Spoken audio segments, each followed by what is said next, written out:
October 7th, 1942. A rain-soaked street in Sofia, Bulgaria.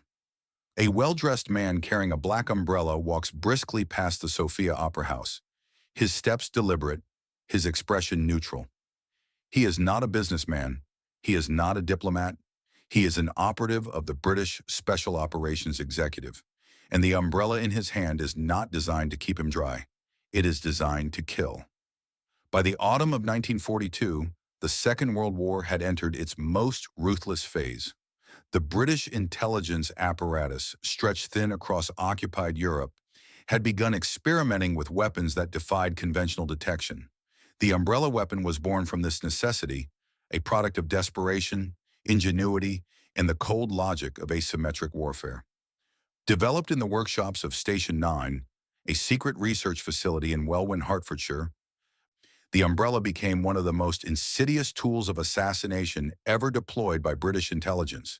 It was silent, inconspicuous, and lethal, and it was designed to kill German officers in their sleep, in their homes, in their moments of false security. The umbrella weapon came in two primary variants.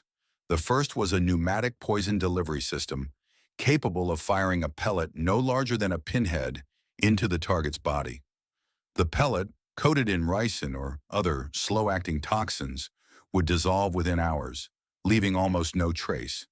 The victim would feel nothing more than a slight sting, dismissed as an insect bite or a brush against a sharp surface. Within 48 hours, they would be dead, their symptoms resembling natural illness: fever, nausea, organ failure. The second variant was a concealed blade mechanism, spring-loaded and triggered by a twist of the handle. A single thrust could deliver a fatal wound to the neck or abdomen, the blade retracting instantly, leaving the umbrella appearing untouched. Both designs were masterpieces of mechanical engineering, crafted by technicians who understood that in occupied territory, survival depended on invisibility. The Strategic Operations Executive, established in July 1940 under the directive of Winston Churchill to set Europe ablaze, had initially focused on sabotage and guerrilla warfare. But by 1942, the SOE had shifted towards targeted elimination of high-value enemy personnel.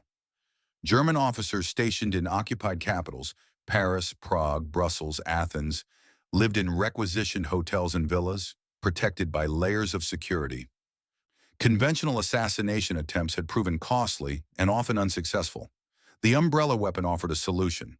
It allowed operatives to approach their targets in broad daylight, in public spaces, without arousing suspicion. A man with an umbrella was invisible. A man with a gun was not. Station 9, led by Major Leslie Wood and a team of chemists, engineers, and former stage magicians, had been tasked with creating covert killing devices. The Umbrella Project began in early 1941, inspired by reports from SOE operatives in France who noted that carrying concealed firearms often led to arrest at checkpoints. What was needed was a weapon that could pass through German security unnoticed. The umbrella was the answer. Early prototypes were crude: compressed air cylinders hidden in the shaft, pellets loaded into the tip. But by mid-1942, the design had been refined. The firing mechanism was triggered by pressing a button disguised as a rivet on the handle. The pellet was fired with enough force to penetrate clothing and skin, but not enough to cause immediate alarm. The toxin did the rest. Ricin, derived from castor beans, was the poison of choice.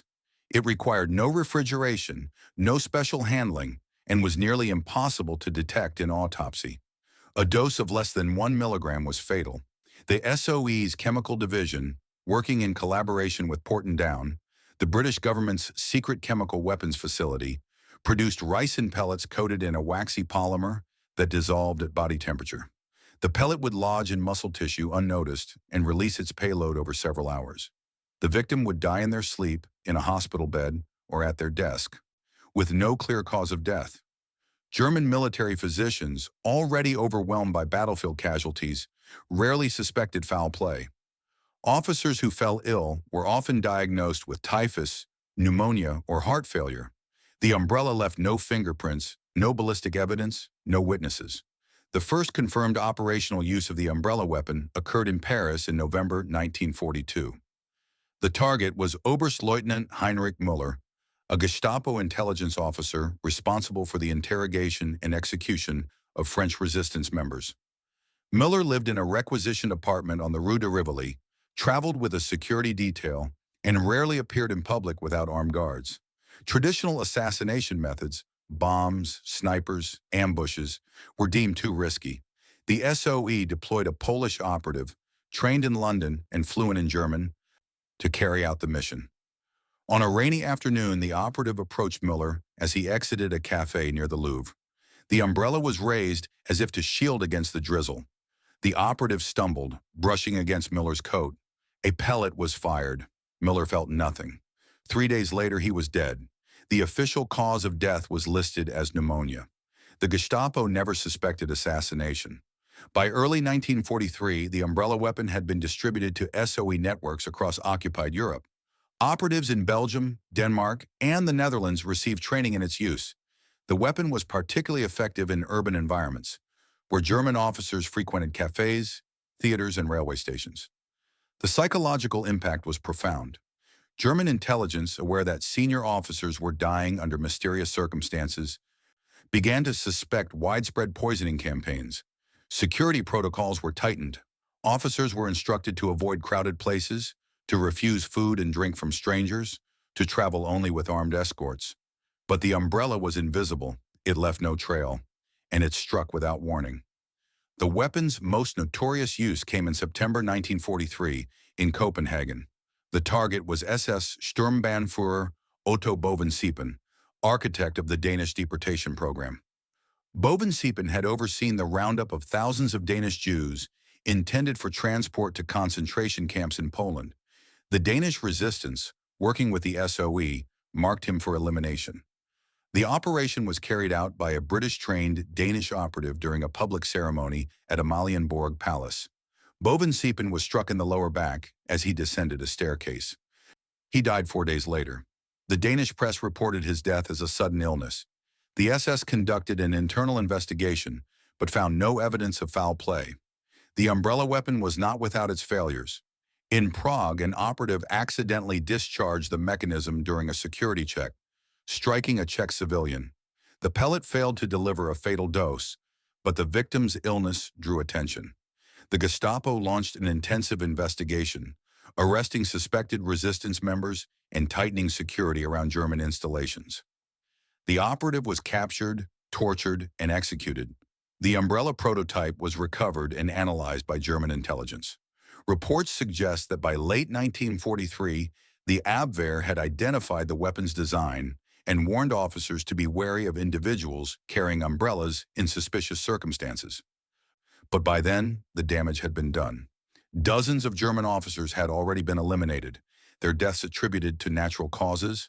The British government never officially acknowledged the existence of the umbrella weapon during the war. Documents from Station 9 remained classified until the 1990s, when portions of SOE files were declassified under the Public Records Act. Surviving operatives, interviewed decades later, spoke of the weapon with a mixture of pride and unease. It had been effective, they said, but it had also blurred the line between soldier and assassin, between warfare and murder. The umbrella was not a battlefield weapon.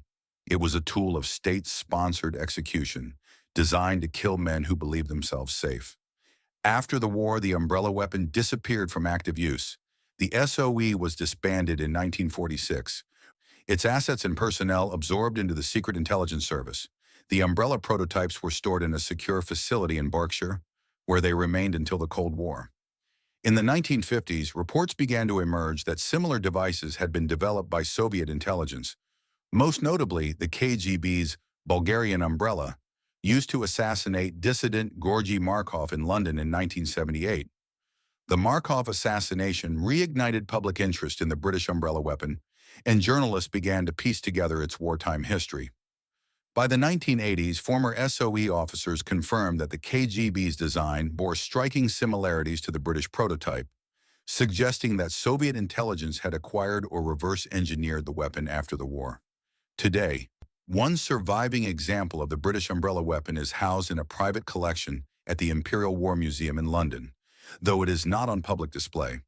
The weapon remains a symbol of the Second World War's shadow conflict, The war fought not with tanks and bombers, but with deception, innovation, and quiet death.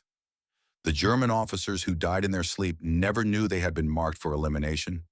They never knew that the man with the umbrella, the stranger in the rain, had been sent to kill them. And they never knew that the weapon that ended their lives was hidden in plain sight, disguised as an object of everyday life.